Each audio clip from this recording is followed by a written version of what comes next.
아멘. 감사합니다. 오늘 주님께서 우리에게 주시는 말씀은 마가복음 14장 3절부터 9절입니다. 마가복음 14장 3절부터 9절의 말씀입니다. 제가 읽을 때 여러분 눈과 마음으로 잘 따라와 주십시오. 예수께서 베다니 나병 환자 시몬의 집에서 식사하실 때에 한 여자가 매우 값진 향유 곧 순전한 나드 한 옥합을 가지고 와서 그 옥합을 깨뜨려 예수의 머리에 부으니 어떤 사람들이 화를 내어 서로 말하되 어찌하여 이 향유를 허비하는가? 이 향유를 300데나리온 이상에 팔아 가난한 자들에게 줄 수 있었겠도다 하며 그 여자를 책망하는지라. 예수께서 이르시되 가만두라. 너희가 어찌하여 그를 괴롭게 하느냐? 그가 내게 좋은 일을 하였느니라. 가난한 사람들은 항상 너희와 함께 있으니 아무 때라도 원하는 대로 도울 수 있거니와 나는 너희와 항상 함께 있지 아니하리라. 그는 힘을 다하여 내 몸에 향유를 부어 내 장례를 미리 준비하였느니라. 내가 진실로 너희에게 이르노니 온 천하에 어디서든지 복음이 전파되는 곳에는 이 여자가 행한 일도 말하여 그를 기억하리라 하시니라. 아멘. 짧은 에피소드, 또 여러분들이 잘 아시는 에피소드를 가지고 복음이 전파되는 곳에는 이라는 제목으로 말씀을 좀 나누려고 합니다. 여러분, 오늘 날씨가 여름입니다. 그렇죠? 불과 몇 주 전에만 해도 우리 아이들이 저기 눈썰매 그걸 타고 저기 교회 밖에서 눈썰매를 타고 있었는데 불과 몇 주 뒤에 이렇게 여름이 되었고 그렇네요. 보자. 우리 가능한 대로 여기 우리 요 두 줄로 좀 앉으면 제가 조금 도움이 될 것 같아. 우리 뒤쪽이나 이렇게 앉아 있는 분들이 이렇게 좀 중앙으로 좀 모여주세요. 그래야지 제가 좀 더 편안하게 여러분 얼굴 보면서 말씀을 좀 나눌 수 있을 것 같거든요. 그래서 좀 힘드시겠지만 우리 좀 앞쪽으로 좀 나오면 좋겠어요.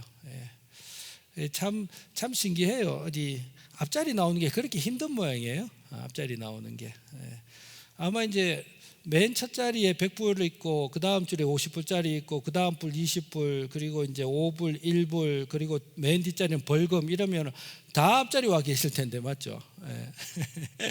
그래서 우리 예배 드리실 때 이제 앞으로 우리 예배 드릴 때 요 두 자리에 요 두 줄에 우리 앉아서 같이 예배 드린다 그렇게 생각하시면 그 옆에 있는 성도들의 찬송 소리도 들리고 그리고 이제 말씀에 화답하는 아멘 소리도 들리고 이제 그러면서 서로가 예배에 집중할 수 있게 되거든요. 그래서 우리 그렇게 협력을 좀 해주시면 좋겠습니다. 여러분 날 좋은 날 교회 나오니까 여러분 기분이 어떠세요? 그러니까 이렇게 날이 좋은데 우리는 교회 가죠. 그게 성도예요, 여러분. 성도는 그렇게 사는 사람이에요. 따라합시다. 날이 좋으면 교회 가고 비가 와면 교회 가고 눈이 오면 교회 가고 기분이 나쁘면 교회 가고 기분이 좋으면 그 교회 가고 그게 성도다. 여러분 우리같이 사는 사람이 적은 것 같아도요 조금만 눈을 펼쳐보면 이 땅 가운데 그렇게 사는 성도들 우리와 같이 사는 성도들이 너무너무나 많습니다. 그래서 이 길이 성도가 살아가는 길이다. 복된 길이다. 그리고 이 길을 걷는 것은 자기의 의지로 되지 않아요, 여러분. 정말 의지로 되지 않아요. 막 강제하고 강요한다고 그게 그렇게 될까요? 근데 이상하게 자연스럽게 그렇게 되잖아요.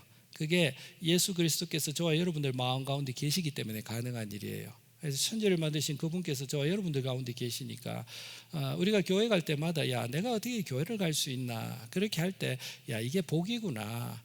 눈에 보이지 않지만 예수 그리스도께서 내 마음에 계시니까 내가 이렇게 내 몸과 마음이 움직이는 거구나. 그래서 그런 복된 마음으로 우리가 교회에 나와야 됩니다.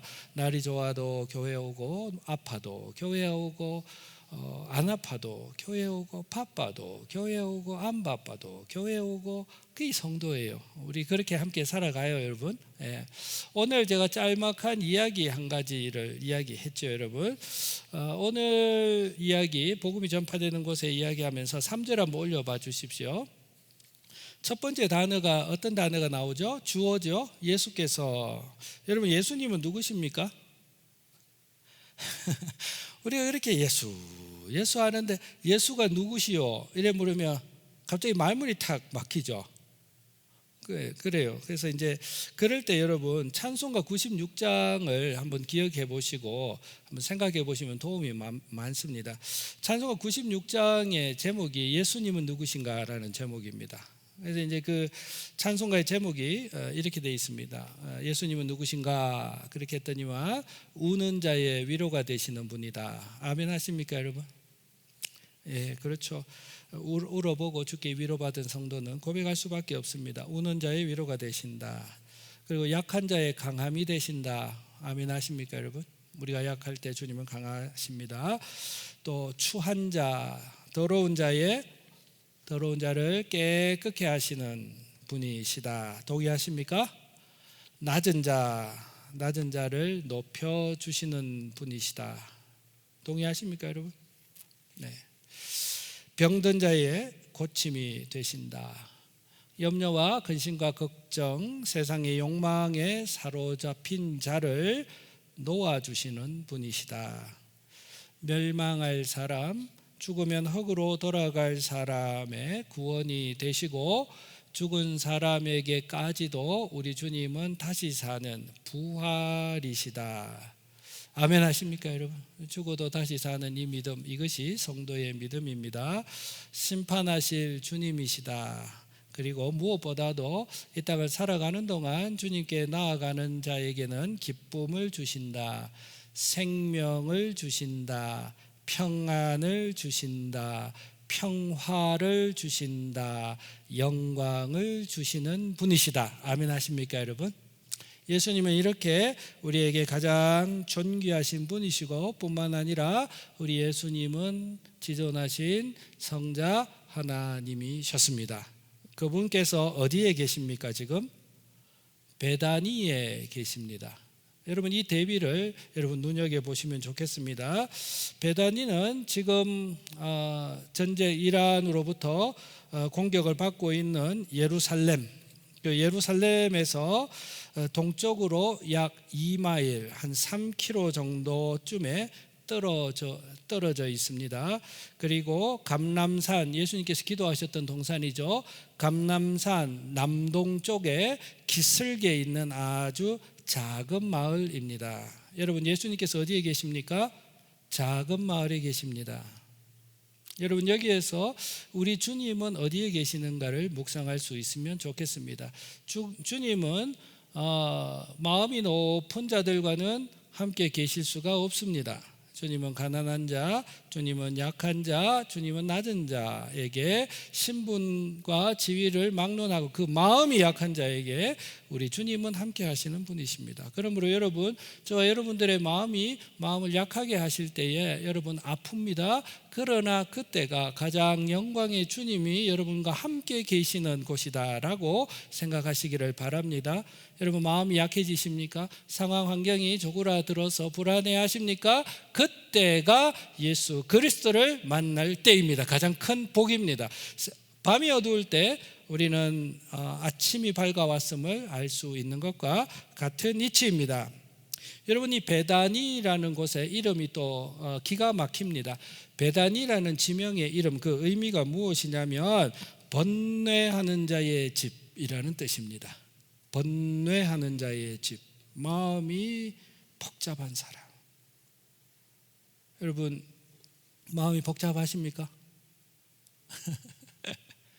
근데 여러분, 웃으면서 이렇게 하니까 내가 헷갈리네요. 웃으면서 이렇게 하니까 참 해석이 필요한데, 내가 웃는 게 아닙니다, 그런 말씀입니까? 예, 그러면 이제 말이 되네. 내가 웃는 게 아닙니다. 여러분, 예수께서 베다니에 계십니다. 근데 그 베다니는 번뇌하는 자의 집, 가난한 자의 집, 이런 뜻입니다. 제가 거듭 말씀드리지만 여러분, 가난해질 때, 그때가 가장 큰 복을 얻을 때입니다. 여러분, 예수님은 베다니에 계셨습니다.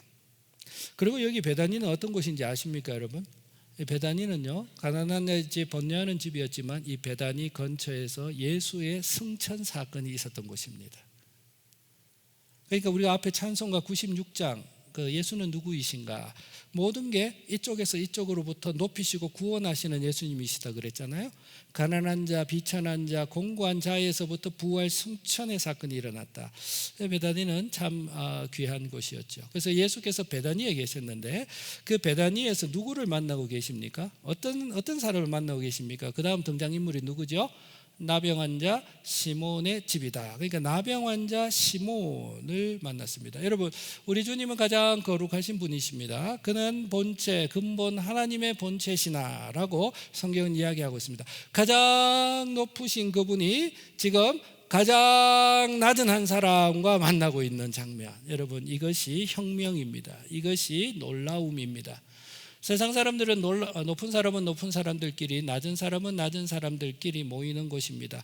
그래서 끼리끼리 모인다, 같은 육끼리 모인다라는 자주 섞인 이야기가 우리 가운데 회자되고는 합니다. 그러나 우리 하나님의 나라, 우리 하나님은 이 세상의 통념을 완전히 바꾸어내는 분이십니다. 가장 높으신 그분이 가장 낮은 나병 환자와 더불어 교제하고 계신다. 여러분, 나병 환자는요, 이 시대에 요즘 우리 시대보다도 나병 환자는 그 시대의 문법으로 이야기하면요, 가장 낮은 사람이에요. 가장 낮은 사람이, 사람 중에도 가장 낮은 사람, 그리고 가장 천대시 여기던 사람, 그리고 가장 불행한 사람, 가장 부정한 사람, 가장 소망이 없는 사람, 누구도 가까이 하지 않는 사람, 가장 슬픈 사람, 무엇보다도 죽음과 가장 가까이 있는 사람이 나병 환자입니다. 그 사람과 가장 높으시고 존귀하신 분이 만나는 그곳이 예수가 계신 곳, 곧 복음이 있는 곳입니다. 그리고 나서 여러분, 만나서 뭘 하십니까? 예수님께서 뚝 떨어 앉으셔가지고 안녕, 가까이는 오지 마, 여기까지 들어오는 것도 너에겐 복이야, 여기까지 라고 하셨을까요? 아니면 예수님께서 그 나병 환자 시몬과 더불어 뭘 하고 계시지요? 본문을 읽어보면 식사하실 때에, 여러분, 요즘은 밥 먹는 일이 흔합니다. 사업상으로도 밥 먹고, 정치적으로도 밥 먹고, 다른 생각을 가지고도 밥을 많이 먹습니다. 그러나 여러분, 이 당시에 누군가가 자기의 집에 들어와서 식사를 한다는 이야기는 친밀한 교제를 의미합니다. 그 당시 문법으로 식사하실 때를 읽으셔야 돼요. 여러분, 식사는 가장 친밀한 만남, 그리고 가장 편안한 만남, 가장 소중한 만남, 가장 진솔한 만남, 가장 여유로운 만남입니다. 어떻게 알 수 있냐면요, 여러분, 요즘은 우리가 식사할 때, 옛날에는 밥상 해가지고 이제 우리가 바닥에서 밥을 먹었잖아요. 그게 이제 우리가 식사를 하는 포지션이죠. 요즘은 다들 의자에 앉아서 식사를 하죠. 그런데 이 당시에 유대인들, 예수님 당시에 유대인들은 식사를 어떻게 했을까요? 여러분, 그 성화 보면은 마지막 만찬 보면 다들 의자에 앉아 있죠. 고급 테이블에. 과연 그랬을까요? 그렇지 않아요. 그거를 이제 중세 화가들이 그냥 그 당시 높으신 예수님이시니까 화려하게 꾸민 것 뿐이고요, 천국 잔치를 생각하면서. 그러나 예수님께서 시몬과 더불어 식사하셨을 때, 첫째, 나병 환자 시몬의 집이 그렇게 화려한 집은 아니었죠. 그리고 식사의 포지셔닝을 어떻게 하느냐면, 여러분 이 당시 문화는 한쪽 팔을 이렇게 기대가지고 반 누워 있는 상태로, 앞에 있는 테이블에 손을 내가 이렇게 하면 옆쪽에서도 누워서 이렇게 식사에 해서, 그러면서 두런두런 사는 이야기를 하는, 식사 시간이 참 길겠죠. 길고, 그 다음에 그 식사 시간은 음식을 먹는 것도 먹는 것이지만 어떤 시간이에요? 친밀한 교제의 시간이에요. 고민도 이야기하고, 재밌는 난 이야기도 하고, 서로 배우기도 하고, 그런 시간이에요. 자, 예수님께서 나병 환자 시몬의 집에 들어가서 식사하셨다, 이런 이야기는 뭐냐면, 가족 이상으로 시몬과 더불어 정말 친밀한 교제의 시간, 친구와 같이 그런 시간을 보내고 계셨다. 우리가 그렇게 알 수 있겠죠, 여러분? 그런데 이때 이러한 식사의 자리에 또 한 등장인물이 있습니다. 그 등장인물은 한 여자라고 소개되어져 있고, 성경의 요한복음과 또 마태복음의 이 여자에 대해서 누구인가에 대해서 설명은 하고 있지만 두 복음서의 이 여자에 대한 설명이 달라서 이 여자가 이 여자인가, 경상도 사투리로 가가 가한가 헷갈릴 때가 많습니다. 우리가 정확히 알 수 있는 것은 한 여자가 있었는데 이 여자는 이전에 예수 그리스도를 만나서 그의 삶이 완전히 업사이드 다운 돼버린 변화와 회복을 경험했던, 예수 그리스도를 통하여 큰 은혜를 받았던 여자임에 틀림없습니다. 이 여자가 등장합니다. 등장해서 어떤 일을 합니까? 어떤 일을 했죠? 여자가 그 손에 뭐가 있었습니까? 그 손에 뭐가 있었어? 매우 값진, 그러니까 아주 값진, 어떤 의미로는 이 여자가 지불할 수 있는 최고의 금액, 가장 값진 향유를, 그리고 설명이 됩니다. 곧 이 향유가 가짜입니까? 진짜입니까? 진짜. 이 향유 저 향유 섞어 놓은 향유입니까? pure, 아주 순전한 향유, 옥합. 이 옥합은요, 옥합이라고 설명되어져 있는데 이 그 뭡니까? 석회질로 만들고 그 주변을 깨끗하게 닦아서 빛이 나는 아주 값진 그 병에 담긴 순전한 향유를 가지고 왔습니다. 아마 이 여자에게는 평생 자신이 가지고 있는 가장 귀한 것일 거예요. 가장 귀한 것일 거예요. 이 귀한 것을 가지고 와서 어떻게 했습니까? 그 옥합을 깨트렸다. 여러분, 깨트린다는 이야기에는 우리가 어떤 느낌을 받을 수 있어요? 첫째, 아낌없었다를 이야기할 수 있죠. 깨트렸다라는 이야기는 망설임이 없었다, 그런 느낌. 그리고 깨트렸다라는 것은 당연한 거야, 당연하듯이. 그 여인이 가지고 있는 모든 것들을 어떻게 했죠? 예수의 머리에 부었다라고 되어 있습니다. 여러분, 성경적 배경으로 머리에 기름을 붓는 세 종류의 사람이 있습니다. 이 당시 문화에 머리에 기름을 붓는 세 종류의 사람, 첫 번째는 누구에게 붓느냐면요, 제사장에게 기름을 부어요. 이 제사장은 어떤 역할을 하죠? 사람들로 하여금 누구에게? 하나님에게로 가까이 나아가게 하는, 돕는 일을 하는 사람, 제사장. 그렇죠? 그리고 또 누구에게 이 기름을 붓느냐 하면요, 선지자는 어떤 사람입니까? 하나님의 그 말씀을 받아서 사람들에게 전하는 사람, 이 사람을 선지자라고 이야기하죠. 이 사람에게 기름을 붓는 거예요. 그 다음에 세 번째 기름을 붓는 사람이 있어요. 그 사람이 누구냐면 왕이에요, 왕. 그러면 이 여인이 그가 가지고 있는 가장 귀한 것을 가지고 와서 아낌없이, 주저함 없이, 당연하듯이 그 옥합을 깨어서 예수의 머리에 부었다라는 이야기는, 그 여인이 그 예수를 자신의 제사장으로, 자신의 선지자로, 그리고 자신의 왕으로 고백하고 있음을 알 수가 있겠지요.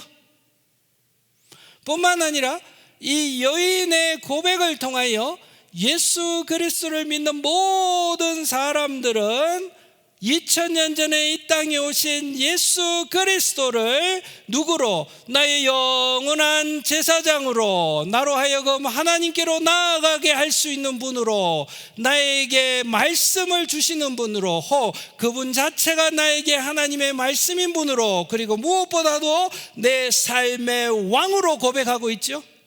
그 고백을 이 한 여인이 아낌없이 자신의 모든 것을 쏟아부어서 고백하고 있습니다. 자, 어떤 일이 일어났습니까? 여러분들도 이 이야기를 할 때 향유인데 비쌌겠죠. 비쌌겠죠. 여러분 그걸 굳이 그래, 혹시 이야기를 들은 여러분 중에 혹시 그거를 뭐 다 깰 필요가 뭐 있노? 그거를 그래, 아니 고백을 하면 되지, 그래 표를 그래 내면 되지, 그걸 홀라당 걸 다 깨가지고 그래 그거를 그래 낭비해 버리는 거 좀, 이게 좀 과했다, 그런 생각 조금이라도 했지요. 왜 그 생각을 못했냐면 이 향유의 가격을 모르니까 여러분들이 그 생각을 못한 거예요. 근데 이 향유의 가격이 3절에 보면, 자 한번 찾아보세요. 얼마라고 지금 소개되어 있죠? 3절에 쭉 보면 빨리빨리 답을 빨리 찾아봐요. 얼마요? 안 나와 있네? 몇 절에 나와 있지? 5절. 미안해요. 5절에 한번 빨리 이 가격이 얼마인지 한번 찾아봐요. 얼마예요? 300데나리온. 이 당시 문법으로 300데나리온이면 일하는 사람, 일하는 한 노동자의 1년 연봉이에요. 그럼 여러분 연봉 얼마예요? 여러분 연봉 얼마예요? 적어도 여러분 연봉이 저보다는 높을 거 아니야. 적어도. 그렇죠? 적어도 높을 거 아니에요? 그래서 1년 연봉이 여러분 예를 들어서 뭐 5만 불이다 치자. 5만 불이라고 쳐도 여러분 순전한 나드 향유 하나 5만 불, 그거를 깨어서 머리에 부었다. 화납니까 안 납니까? 여러분 집에서 5만 불짜리를 여러분 집 애가 갖고 놀다가 깼다. 그 애 쫓아 보냅니까 안 쫓아 보냅니까? 니캉 내캉 오늘 다 했다, 오늘 한번 끝장을 보자, 이게 얼마나 귀한 건데 라고 멱살잡이 하지 않겠습니까 여러분? 그 마음이에요. 그 마음으로 그 주변에 있던 사람들이 이렇게 이야기했어요. 다시 4절로 돌아오면 그 마음으로 보면서 어떤 사람들이 화를 냈어요. 그러니까 영어 이 헬라어 원어는 격분했다 이래 돼 있어요. 지 것도 아니면서 지 것도 아니면서 격분해가지고 서로 말합니다. 어찌하여 저 향유를 저렇게 허비해버리는가. 그리고 아주 현실적이고 실제적인 그 이유를 댑니다. 그 얘기 뭐냐면 그 향유를 300데나리온 이상에 팔 수도 있었고, 저거를 저렇게 예수 머리에 갖다 홀라당 붓지 말고 오히려 좋은 일에 좀 쓰지, 저 낭비 아닌가? 가난한 자들에게 줄 수 있었겠다 하면서 그 여자를 어떻게 했죠? 책망했어요. 여기 아주 harsh하게, 어리석다, 예수를 사랑해도 유분수지, 과하다, 적당히 해라, 미친 것도 아니고 자기의 마음만 표현하면 되지 뭘 그렇게까지 허비해버려 라고 화를 낸 거예요. 당연하죠. 예수께서 이렇게 말씀하십니다. 예수께서 6절에 이르시되 가만히 두라, 가만히 둬. 너희가 어찌하여 그를 괴롭게 하느냐. 그 마음을 그렇게 몰라주고 왜 그를 그렇게 괴롭게 하느냐. 그리고 나서 예수님이 이렇게 이야기합니다. 그 여자가 나에게 좋은 일을 했어. 근데 이 좋은 일이라는 단어가요, 영어 성경에는 어떻게 번역되어 있냐면 She did beautiful things. 아름다운 일을 했어. 그 여자가 나에게, 적어도 나에게는 참 아름다운 일, 고마운 일, 감사한 일을 했어. 가만히 둬. 주님이 그렇게 이야기하셨어요. 여러분, 우리가 받은 사랑에 서로가 보답하면서 서로가 서로의 사랑을 함께 축하하는 일만큼 이 땅 가운데서는 아름다운 일이 없습니다.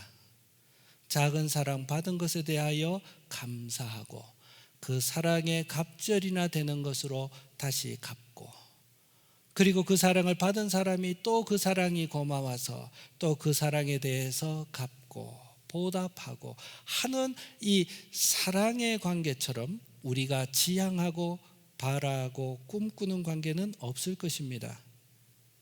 그 여자는 예수를 참 사랑했습니다. 자신의 인생을 완전히 바꾸어 주셨던 그 예수님이 참으로 고마웠습니다. 그녀는 그가 할 수 있는 모든 것으로 예수 그리스도에게 그가 받은 사랑을 부어 드렸기에 예수는 그 사랑을 받으시면서 그가 나에게 아름다운 일을 했어 라고 그 여인과 그 예수 그리스도의 차원 높은 그러한 사랑의 관계를 우리 주님은 참 흡족해 하셨고 기뻐하셨습니다. 그리고 여러분, 예수님께서 이런 워딩을 또 덧붙이십니다. 7절에 보면 얘들아, 가난한 자들은 항상 너희와 함께 있지 않느냐. 가난한 자들은 아무 때라도 원하는 대로 너희가 도울 수 있지 않느냐. 그런데 나는 너희와 항상 함께 있지 않아. 때가 그러해. 때가 그러해. 그러시면서 8절에 이런 표현을 합니다. 그녀는 그의 힘을 다하여 내 몸에 향유를 부어 나의 장래, 나의 죽음을 미리 준비한 거야. 나의 죽음을 바라보고 그녀가 가장 아끼는 것, 그녀의 전부를 나의 장래를 위하여 쏟아 부은 거야 라고 이야기하셨어요. 어떤 의미로 우리가 받을 수 있습니까? 예수 그리스도의 죽음은 무엇을 의미합니까? 우리를 살리시기 위하여, 우리의 죄의 값을 갚으시기 위하여 죄 없으신 그분이, 가장 존귀하신 그분이 그의 모든 것을 쏟아부어 주신 사랑의 현장 아닙니까? 그 사랑의 현장을 이 여인은 미리 바라보며 그가 가진 모든 사랑으로 화합하는 겁니다. 깨닫습니까? 그러니 beautiful, 아름다운 일을 한 거야 라고 말씀하셨습니다. 그리고 오늘 본문의 마지막 메시지, 예수께서 이렇게 오늘 이야기를 마무리하고 계십니다. 내가 진실로 너희에게 이르노니 온 천하에 어디서든지 이 복음이 전파되는 곳에는 이 여자가 행한 일도 말하여 그를 기억하리라 하시니라. 이 여자가 귀한 일을 했으니까 오늘날 교회에도 이 여자의 형상을 막 걸어놔야 됩니까? 그런 의미입니까? 그렇지 않습니다. 이 말씀의 의미는 이러합니다. 복음이 전하여지는 곳에는, 이 이야기는 복음의 내용 핵심이 무엇입니까? 나 살리기 위하여, 나의 죄의 값을 갚아주시기 위하여 그가 그의 모든 것을 쏟아 부으셨다. 복음 아닙니까? 그가 나 살리기 위하여 우리를 향하신 예수 그리스도의 사랑이 전해지는 것, 그것이 복음 아닙니까? 이 사랑이 전해지는 곳에는 반드시 무엇이 있겠다? 그 사랑에 화답하는 사랑이 있겠다. 한 사람의 마음속에 이 복음이 전하여지면, 그 전하여진 복음이 사랑으로 한 사람 마음에 연결어지면 반드시 그 사람의 마음속에도 예수 그리스도에 대한 사랑의 화답이 있겠다. 깨닫습니까, 여러분?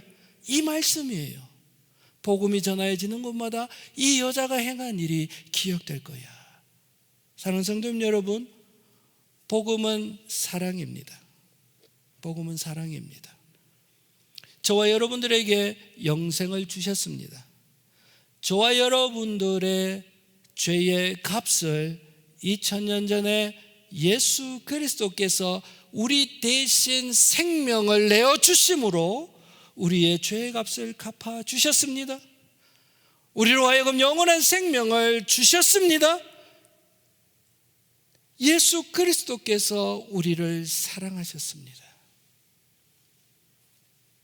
이 사랑이 정당하게 고백되어지는 성도는 그 사랑에 대한 합당한 헌신, 합당한 사랑의 반응이 있을 거야.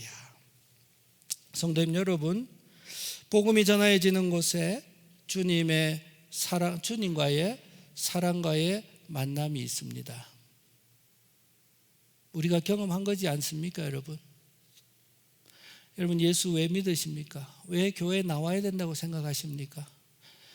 아까 우리 선아 집사님께서 기도하시면서 안 그래도 잘 살고 있으면서 예수 얼르고 달래가지고 여러분들의 욕망을 더 채우려고, 예수 얼르고 달래가지고 예수 기분 좋게 해가지고 여러분들이 원하는 거 더 원하려고, 그렇게 여러분, 그렇게 뇌물 바치듯이 예수 이용해서 내 복 받으려고 그 마음 때문에 여러분들이 교회에 오십니까? 그러면 교회 매주 못 옵니다.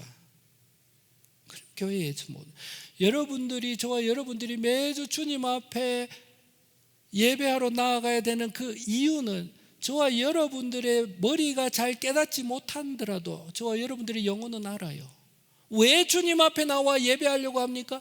저와 여러분들의 영혼이 예수 그리스도께 받은 그 사랑을 알기 때문에 무언가도 모르게 내 마음속에 예수께 나아가야 되겠다, 예수께 나아가야 되겠다, 그를 예배해야 되겠다, 그를 기뻐해야 되겠다, 그와 교제해야 되겠다, 이런 마음들이 우리 속에 생기는 거지 않습니까? 여러분, 복음이 전하여지는 곳에는 이 여인의 행한 일도 함께 기억되리라. 저와 여러분들이 예수 그리스도를 사랑하는 그 이유는 예수의 사랑 깨닫고 예수와 함께 동행하고 예수와 함께 식사하며 친밀한 교제를 나누는 이 사랑이 너무나 좋기 때문이지 않습니까? 사랑하는 성도님 여러분, 복음을 받은 저와 여러분들의 삶이 이 여인의 삶처럼 우리가 받은 바 그 사랑을 더 깊이 알아가고 깨달아가고 체험해서 그 받은 바 그 사랑에 걸맞는 그를 향한 우리의 사랑, 그를 향한 우리의 찬송,